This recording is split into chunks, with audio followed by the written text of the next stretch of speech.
Hello મિત્રો, જય શ્રી કૃષ્ણ, જય માતાજી. આજના નવા બ્લોગની અંદર તમારું સ્વાગત છે. વાગ્યા છે સાંજના 7:30 અને આપણે આવી ગયા છીએ સાકરિયા ભીડભંજન હનુમાનજી મંદિર. તો જે 22, 23 અને 24 તારીખે 3 દિવસીય કાર્યક્રમ છે હનુમાનજી મંદિર પ્રાણ પ્રતિષ્ઠા મહોત્સવ, એની ફૂલ તૈયારીઓ ચાલી રહી છે. તો આજે વ્લોગમાં તમને બતાવીએ અને પછી એક સરપ્રાઈઝ જગ્યાએ જવાનું છે, બરાબર ને? એ સરપ્રાઈઝ જગ્યાએ લઈ જવાના છે બધાને જમવા માટે, સ્પેશિયલી નવી આઈટમ ખાવા માટે. આજે દાદાના આરતીના દર્શન થયા, અમને સરસ દર્શન થઈ મસ્ત દર્શન ગયા. થઈ એ ગયા. દિવસે નતા થયા આપડા, હે ને? અમે આયા એ દિવસે હનુમાન જયંતિ ના દિવસે નતા થયા કારણ કે આપડા. બહુ ભીડ બહુ બહુ હોય એ હતી. દિવસે, એટલે સ્વાભાવિક છે કે આપણને આજે શાંતિથી દર્શન કરવા આરતી નો ના મળે. લાભ બી મળ્યો, પ્રસાદ બી મળી અને અમને ફોટો પાડવા ફોટો પણ પાડે, અંદર મંદિરનો દાદાના. વિડીયો પણ ઉતાર્યો છે, એ તમને આગળ બતાવીએ છીએ. અને મંદિરમાં કેવી કેવી તૈયારી ચાલે છે એ પણ આ વિડીયોની અંદર તમને બતાવીએ છીએ. તો વ્લોગમાં બનાવી રહેજો. જય માતાજી. જો મિત્રો, આપ જોઈ રહ્યા છો સાકરિયા ભીડભંજન હનુમાનજી મંદિરનો મુખ્ય ગેટ. ત્યાર પછી અહીંયા પાર્કિંગની સુંદર વ્યવસ્થા કરવામાં આવેલી છે. દાદાનું નવું મંદિર જે આપ જોઈ રહ્યા છો,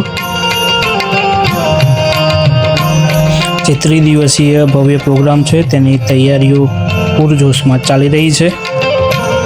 21 તારીખે ધવલકુમારજીના મુકે સુંદરકાંડ, 22 તારીખે જિગ્નેશ દાદાનું સત્સંગ પ્રવચન રાખવામાં આવેલું છે અને 23 તારીખે રાજભા ગઢવીનો ભવ્ય લોક ડાયરાનું આયોજન કરવામાં આવેલું છે. ભીડભંજન હનુમાનજીના લાઈવ દર્શન કરો મિત્રો.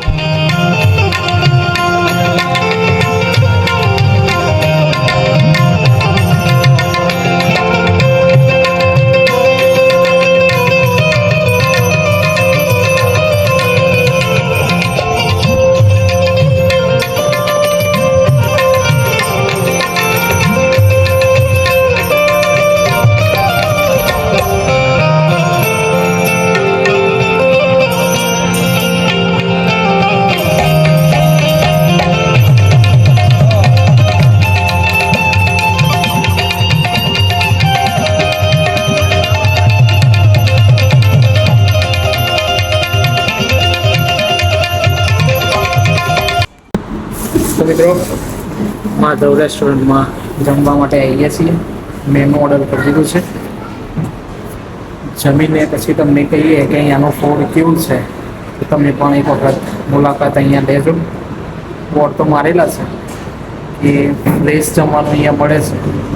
ઓર્ડર કર્યું છે, ટ્રાય કરીએ કેવું રહેશે.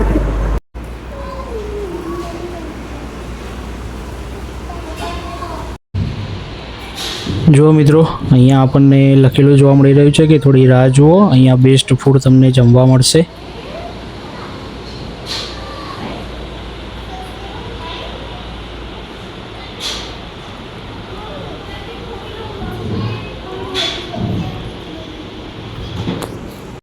મિત્રો, અહીંયા સ્ટાર્ટરમાં એક આઈટમ ટેસ્ટ કરવા માટે આપી છે, ચણા કોલીવડા. તમને બતાવું, એક નંબર આઈટમ તૈયાર કરી છે.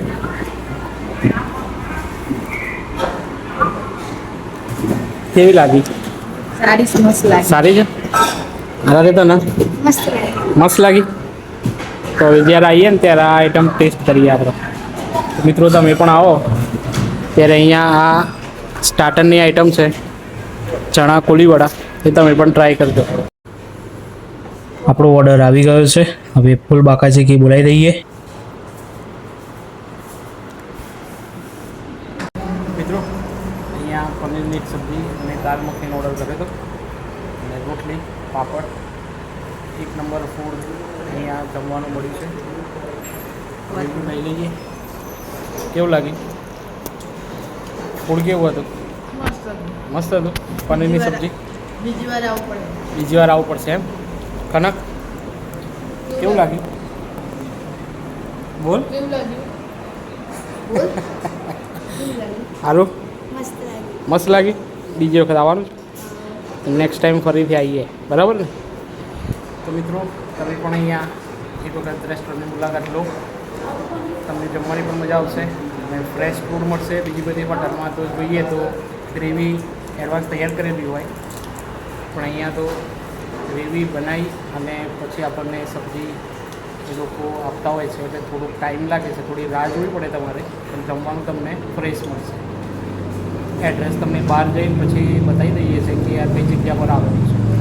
મિત્રો, મેં એક સરપ્રાઈઝની તમને વાત કરી હતી મંદિરમાં ત્યાં બેઠા બેઠા કે આજે એક સરપ્રાઈઝ જગ્યા પર જમવા જવાનું છે.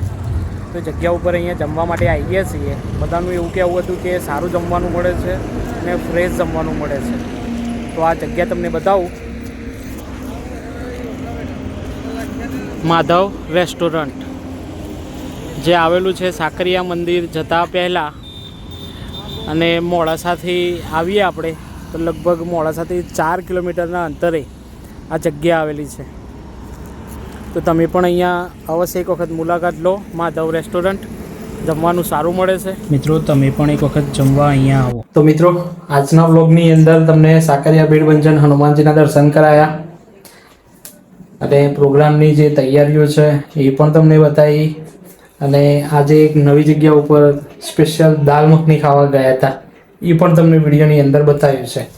તો હવે આજનો વ્લોગ અહીંયા પૂરો કરીએ છીએ. તો આજનો વિડીયો તમને કેવો લાગ્યો એ લાઈક કરજો, શેર કરજો અને કોમેન્ટ કરવાનું ભૂલતા નહીં. તમે ચેનલ ઉપર નવા હોવ તો સબસ્ક્રાઈબ જરૂરથી કરજો. મળીએ નવા વ્લોગની અંદર.